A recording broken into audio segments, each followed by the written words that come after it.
WYMT Mountain News Weekend Edition. Good morning, I'm Taylor Upchurch. Today is Saturday, February 2nd. Crews worked on a water line break in Hazard yesterday. It was just one of a few problems causing the water supply emergency. Officials say an increased use during these frigid nights also led to the shortage. Now they are asking people to shut off faucets they left dripping and cut back in any way they can. In the wake of a water supply emergency, cut back on the drips and the regular streams running.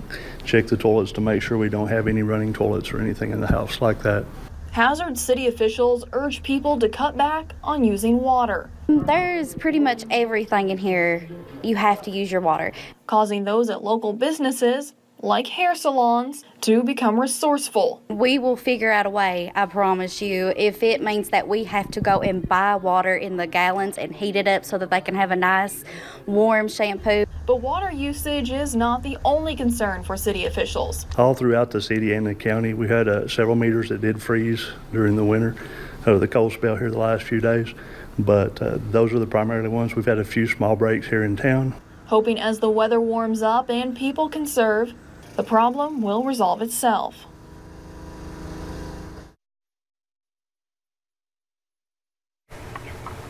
All Hazard utility customers are asked to conserve water. City officials said all car washes using the Hazard water system are temporarily closed, as well as laundry service facilities. And while we felt the bite of the deep freeze this week, we did not see too much snow. But if you have a child at Morehead State, they got a treat yesterday. This is video of the campus. While it was not much, crews still worked to clear the sidewalks. And now let's check in with meteorologist Kelly McShane for a look at your forecast this morning. Kelly?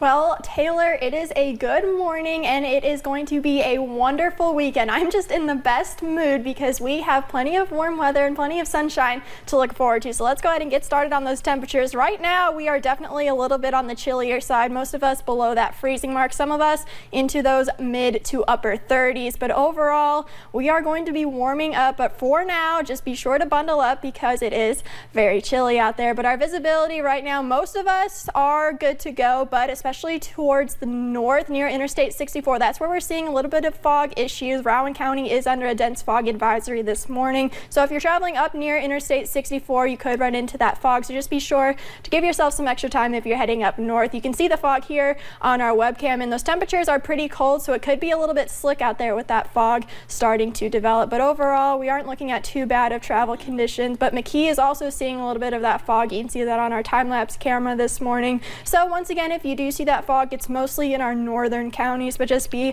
very careful. So our travel forecast for today, not too bad because that fog is definitely very isolated. We will see plenty of sunshine by the afternoon, so it's going to be a very beautiful day. So our Twitter topics for today, a beautiful weekend is in store. Warm temperatures are on the way, but daily rain chances return after this weekend. I'll have that full forecast coming up at 7:12. Taylor.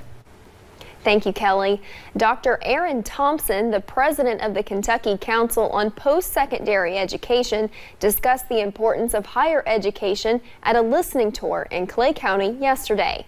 Students, faculty, and staff picked Thompson's brain for ideas on how to get more students to say yes to college. Though many in Clay County are seeking out a degree, he says making the Area Technology Center more accessible to students and bringing in better equipment will benefit them. One very important question, how will the state and its students afford better education, allowing them to go? When they had education, they had less of an opportunity in the downturn of the economy. They stayed employed. But you know what else? They do pay taxes also. So, and they're better civically engaged. So we've got to think about funding now is an opportunity for good investment for our future. To find out how to connect with CPE and President Thompson, go to WYMT.com for more information. A 6-inch gap in a bridge along US 119 in Letcher County has people in the community worried the relatively new bridge is coming apart. Transportation officials say that's not the case. An expander between the bridge is cracking, not the bridge itself. The expander broke due to extreme heat in the summer and bitter cold this winter. Officials say it's completely safe to drive across and do not do any damage to your cars. And 2 men ran off from police yesterday in Johnson County. Their sheriff told us they were being transported back to jail from court. Police caught one of them fairly quickly, but it took them a little longer searching around Walmart and other areas for the second inmate. Investigators took one of them to the hospital where he tried to get away again. So far, they have not released the names of the men. 2 people pleaded guilty yesterday to abusing and neglecting a vulnerable adult at a Hazard Mental and Physical Disability facility. Penny Caudill entered an Alford plea, meaning she pleaded guilty while unable or unwilling to admit guilt. Her recommended sentence is 3 years. John Hunley was sentenced to 3 years, probated for 5 years. Investigators say Hunley dragged someone participating in adult day training, causing significant injury, and that Caudill, who acted as a caregiver, did not arrange medical treatment. A string of burglaries left a small Little Laurel County community on edge. Police arrested 3 people, but they expect even more. Investigators say they targeted everything from TVs to gaming systems. WYMT's Hannah Reynolds went to Rocky Mountain Lane where the crimes took place. On January 26th, the Kaywood family came home from vacation to unwelcome surprise after finding their home broken into. The homeowner came home, side door kicked in, and found numerous items throughout his house taken. Items like TVs and game systems were stolen, and now they are trying to borrow those items for their autistic son, something that is leaving homeowner Stephanie Kaywood tore up. I've been waking up at, midnight, 3 o'clock, 4 o'clock, till the sun comes up basically, and I know that I can see everything in the house again. Police arrested Joanne McCone, Ernest Clay Hammonds II, and Claymus Tabor Thursday in connection to the burglary. Police say crimes in homes are some of the hardest to solve because of a lack of surveillance or witnesses. Gilbert Achardo with the Laurel County Sheriff's Office says one of the key things someone can do to deter burglars are making your home look lived in. Turn on a light or two, put some lights on timers, and put some things inside your house on timers like televisions and radios. That way, if somebody's listening to see if they can tell if anybody's home, they're going to hear a noise inside the house. In Laurel County, Hannah Reynolds, WYMT Mountain News.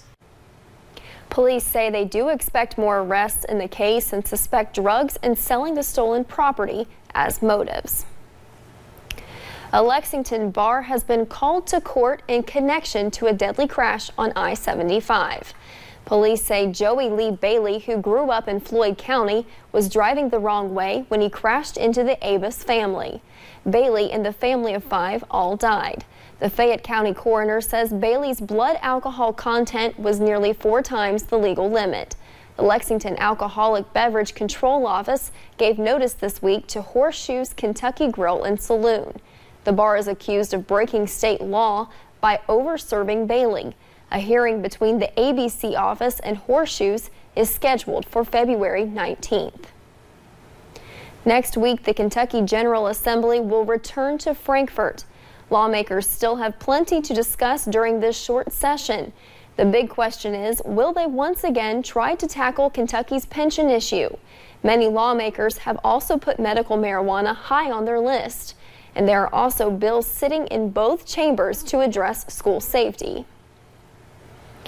And the case of the traveling bandit will be tried in federal court in southern Florida.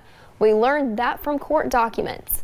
The man arrested, this is him, Jason Lee Robinson of Pike County. They call him the traveling bandit because police say he robbed 7 banks in multiple states, including one in Miami. This week during a hearing in Colorado where federal agents arrested him, a judge put Robinson in the custody of U.S. Marshals. Currently, we do not see a court date set in Florida. The partial government shutdown is being blamed for some mixed numbers regarding the U.S. economy. The U.S. Labor Department says the economy added more than 300,000 jobs in January.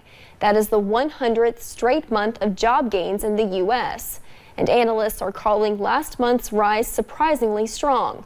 But the U.S. unemployment rate ticked up slightly last month to 4%. Officials say the partial government shutdown contributed to the unemployment uptick, but said there were, quote, no discernible impacts on hiring and wages. Coming up on Mountain News this morning, we will tell you all the tips and tricks to host the best Super Bowl party. And later in sports, we recap some of last night's high school basketball action. That's coming up. From below average to above average temps, a complete 180. I'll break down that full forecast coming up next.